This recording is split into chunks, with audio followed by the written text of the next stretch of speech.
नमस्ते वीवर्स। आज मैं इंडिया के ऐसे टॉपिक के बारे में बात करना चाहती हूँ जिससे majority of the population face कर रही है, आर्थराइटिस। 180 मिलियन लोग आर्थराइटिस को फेस कर रहे हैं और मेजॉरिटी ऑफ द लोगों को पता ही नहीं है कि आर्थराइटिस होता क्या है, उसमें क्या तकलीफें होती है, उसके क्या लक्षण होते हैं, डॉक्टर से जाके कब बात करनी है। इसलिए वो दिन ब दिन बढ़ते ही जा रहा है। इसलिए आज हम आर्थराइटिस के बारे में बात करेंगे। तो अब आर्थराइटिस होता क्या है? आर्थराइटिस ये एक ऐसी बीमारी है जिसमें आपके बॉडी के एक या एक से ज्यादा जब जॉइंट्स में सूजन आ जाती है और फ्रिक्शन मतलब घसाव बढ़ जाता है, जिसके कारण आपके जॉइंट्स की मूवमेंट में आपको दर्द या तकलीफ होने लगती है, उसको आर्थराइटिस कहते हैं। अब आर्थराइटिस के कितने प्रकार होते हैं? बेसिकली आर्थराइटिस के 3 टाइप्स होते हैं। सबसे पहला ऑस्टियोआर्थराइटिस, दूसरा इन्फ्लेमेटरी आर्थराइटिस जो इंक्लूड करता है रूमेटिक आर्थराइटिस को, स्पॉन्डिलाइसिस को और गाउट को, और तीसरा है सेप्टिक आर्थराइटिस। अब इसमें जो मोस्ट कॉमन दो है वो है ऑस्टियोआर्थराइटिस और रूमेटिक आर्थराइटिस। अब आज हम इन दोनों के बारे में बात करेंगे। ऑस्टियोआर्थराइटिस को हम वियर और टियर भी कहते हैं। अब इसमें क्या होता है, जो आपके बोन्स के बाजू में पूरा कार्टिलेज बना होता है वो जब निकलने लगता है या फिर ब्रेक डाउन होने लगता है, जिसके कारण आपको तकलीफ होने लगती है और फ्रिक्शन बढ़ जाता है, उसको ऑस्टियोआर्थराइटिस कहते हैं। रूमेटिक आर्थराइटिस क्या होता है? रूमेटिक आर्थराइटिस को हम आरए भी कहते हैं। अब ये ऑटो इम्यून डिसीजेस और इन्फ्लेमेटरी डिसीज है। ऑटो इम्यून डिसीजेस मतलब क्या? जब हमारी इम्यून सिस्टम हमारे खुद के बॉडी के हेल्दी सेल्स को अटैक करती है, उसको ऑटो इम्यून डिसीजेस कहते हैं। अब इसके कारण जब आपके जॉइंट्स में सूजन आ जाती है और फिर आपको बहुत ज्यादा दर्द होने लगता है, उसको रूमेटिक आर्थराइटिस कहते हैं।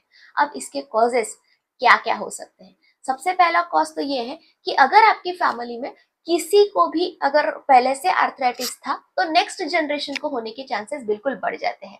नेक्स्ट टॉपिक ये है कि अगर आप कोई प्रोफेशनल स्पोर्ट प्लेयर है या फिर आप खेलना पसंद करते हो या फिर कुछ ऐसा काम करते हो जिससे आपके जॉइंट्स पे बहुत ज्यादा स्ट्रेस हो रहा है, तो वो भी एक रीजन है। और थर्ड मतलब वही कि अगर आपको कोई ऑटो इम्यून डिसीजेस से आप फेस कर रहे हो या फिर आपको कोई वायरल इन्फेक्शन हो, तो भी आपको आर्थराइटिस होने के चांसेस बढ़ जाते हैं। अब ये किन किन लोगों में ज्यादा देखा जा सकता है?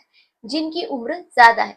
अब आज के टाइम को देखते हुए मैं बोलूंगी जिनकी उम्र 50 से ऊपर है वो आर्थराइटिस से फेस हो सकते हैं। जो लोग रोज ज्यादा स्मोकिंग करते हैं और एक्सरसाइज बिल्कुल भी नहीं करते, वो भी आर्थराइटिस को फेस कर सकते हैं। जो लोग बहुत ज्यादा ओबेज है मतलब मोटापा से फेस कर रहे हैं, वो लोग सबसे ज्यादा इस आर्थराइटिस को फेस कर रहे हैं। ये बहुत कॉमन प्रॉब्लम है क्योंकि उनका वेट जॉइंट्स के ऊपर बहुत ज्यादा स्ट्रेन डालता है, जिसके कारण उनको ये प्रॉब्लम होती है। और मेजॉरिटी जो लोग इसमें फेस हो रहे हैं वो है फीमेल्स। इसलिए फीमेल्स अपने पैरों का ध्यान रखिएगा, अपने जॉइंट्स का ध्यान रखिएगा। अब नेक्स्ट, इसमें क्या क्या लक्षण मतलब कॉमन सिम्टम्स क्या दिखाई देते हैं? अलग अलग टाइप के हर एक आर्थराइटिस के अलग अलग सिम्टम्स हैं, लेकिन कुछ कॉमन सिम्टम्स हैं जो हर इसमें दिखाई देते हैं।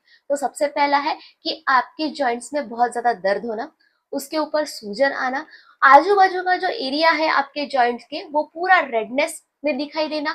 उसके बाद अगर आप कभी टच करोगे तो देखोगे कि वो अफेक्टेड जॉइंट बिल्कुल गर्म फील हो रहा है, और उसके बाद वो बहुत ज्यादा सेंसिटिव होता है, आप बिल्कुल मूवमेंट नहीं कर सकते, उसको टच करने में भी आपको बहुत ज्यादा सेंसिटिव फीलिंग होती है।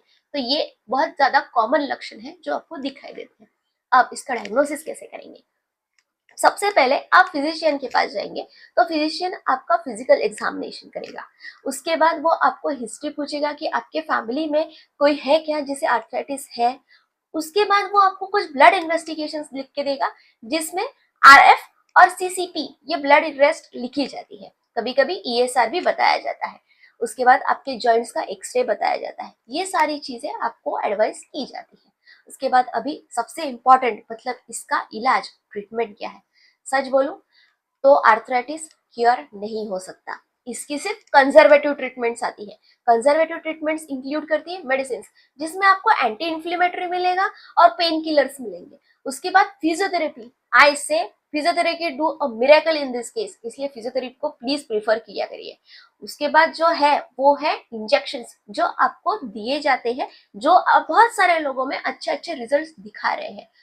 बहुत ज्यादा रेयर केसेस और एकदम वर्स्ट केस में अगर आपका एक्सरे देखकर डॉक्टर ये बोलेंगे कि आपके ऊपर कंजर्वेटिव ट्रीटमेंट काम नहीं कर सकती, तब वो आपको ऑप्शंस देते हैं सर्जरी का।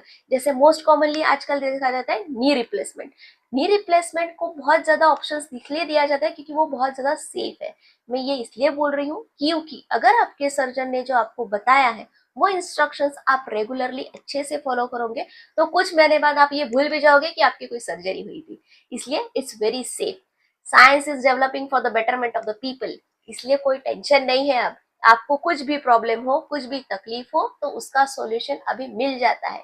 इसमें से कोई भी लक्षण अगर आपको दिखे तो आपको किसको जाके कांटेक्ट करना है? तो सबसे पहले आप आपके जनरल फिजिशियन से कांटेक्ट कर सकते हैं या फिर हड्डी के स्पेशलिस्ट उनसे भी जाके बात कर सकते हैं। अगर आपको लाइफ में मेडिकली, मेंटली, फिजिकली कोई भी इश्यूज हो तो अपने डॉक्टर से जाके कंसल्ट कीजिएगा। वो जरूर आपको उसका इलाज और सॉल्यूशन और ट्रीटमेंट जरूर देंगे ताकि आप टेंशन फ्री रहो और बिल्कुल हेल्दी रहो। ऐसे और इन्फॉर्मेशन के लिए मेरे वीडियोस को सब्सक्राइब, लाइक और शेयर जरूर कीजिएगा। फिर से मिलेंगे और अच्छे अच्छे टॉपिक्स के साथ। Doctor Mrinali, thank you, good day.